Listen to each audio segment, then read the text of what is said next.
Hello, everybody. We have in house at Cotton Bay Village Les Brown. It's been such a privilege for the last 2 days to have him here in Saint Lucia. Say hi, Les. Hello, everybody.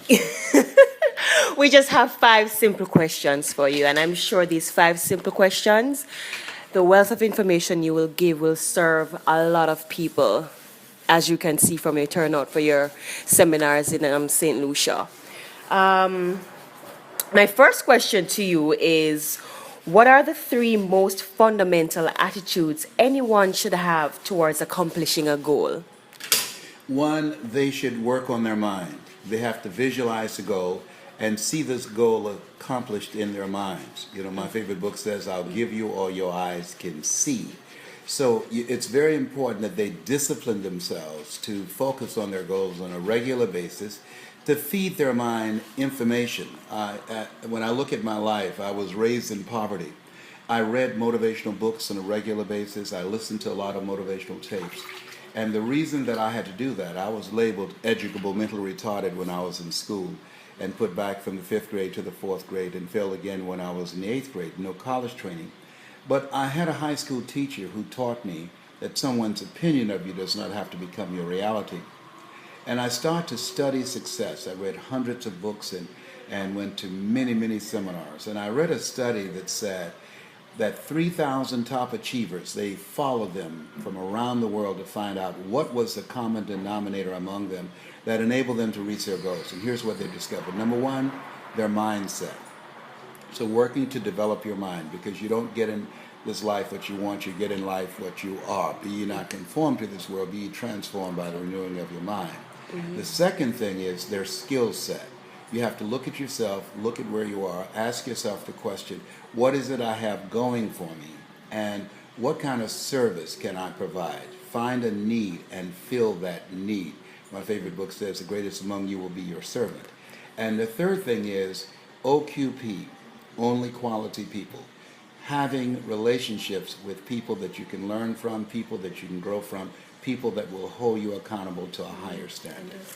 Wow. All right. You're a man who believes that you actually have to work real hard to succeed. When is it the right time to step back and just relax? Well, I think that you want to find something that you're not really doing work. What I do is not work.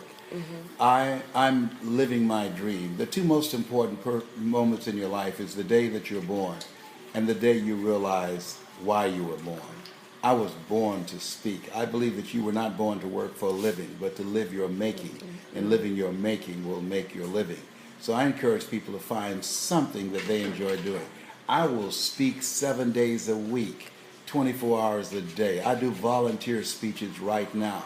And I started out doing hundreds of free speeches that said a career is something that you love so much that you do it for nothing, but you do it so well that people will pay you to do it. Wow. You said that there isn't a secret to success, but a system to success. Could you tell us a bit about that? Yes. When the people who are able to make it in life are people, who, number one, who have developed a level of self-awareness, of knowing who they are, that we're made in the likeness and image of God and been given authority and dominion over everything on the face of the earth. But most of us are raised in an environment where we've been told a lie about who we are, and we bought into it. How we live our lives is a result of the story we believe about ourselves. I was a low achiever in school because someone labeled me educable mentally retarded, and I believed them. They were an authority figure in education, and I bought into that. My mother only had a 3rd grade education, so she did not know enough to dispute what they said to me. So we accepted that. The other thing is that as you look at yourself, having a strategy, a game plan to change your mindset, that's one of the first steps in developing a strategy and a system for empowering yourself and being able to increase your value in society. Mm-hmm. Because in order for people to make it, they have to have a strong sense of who they are, number one. Number two, they have to know what is it I have going for me. They have to have some specialized knowledge or skill that they can exchange in the marketplace that will allow them to earn a living for themselves. And the other thing that's important, they've got to have relationships. I call it relationship capital. relationships with people who have resources, who have access, who have the ability to open doors for them that they cannot open themselves. It takes a team of people to help you get to the next level. Most people try and do it by themselves, but you can't. Today, you have to have a systematic process that you are going to implement, a strategy that will help you stay ahead of outsourcing and technology. If you don't have that going for you, you're going to be eliminated from the workplace and your career will be in jeopardy. I understand. All right. Since you've been here in Saint Lucia, has it been for you? What you like about the island? Have you been out? Food? What is it? I haven't been out. I love the coconut banana bread. I enjoy that very much. And I shouldn't eat that, but I do because I'm overcoming diabetes. So, but I love it. I say, Lord, help me out. I enjoy the people. When I spoke, I felt an energy, a spirit, an openness by people, and a hunger to want to change their lives. It's different when you live on an island versus when you live in a city and you can just jump up and drive from Miami to Jacksonville or Atlanta or Chicago. But when you're on an island, you have to get a visa or a passport. I'm not telling you anything that you don't know. And so you're restricted. You see the same people every day, the same circumstances, same environment, day in and day out. So you get what is called island fever. Definitely. Yes. So to have a vision of yourself beyond the island, to have a vision of yourself traveling around the world, making global impact, living a life of adventure, when there are so many things that's opposite of that, it's very challenging. And so what I love here is the spirit of entrepreneurship. People who have a passion and love and drive. People who came out to hear me the other night. It's like I was talking to a room of people just like myself who are hungry to get to the next level. I was hungry to take care of my mother. I was hungry to live a different kind of life. I didn't want to be poor.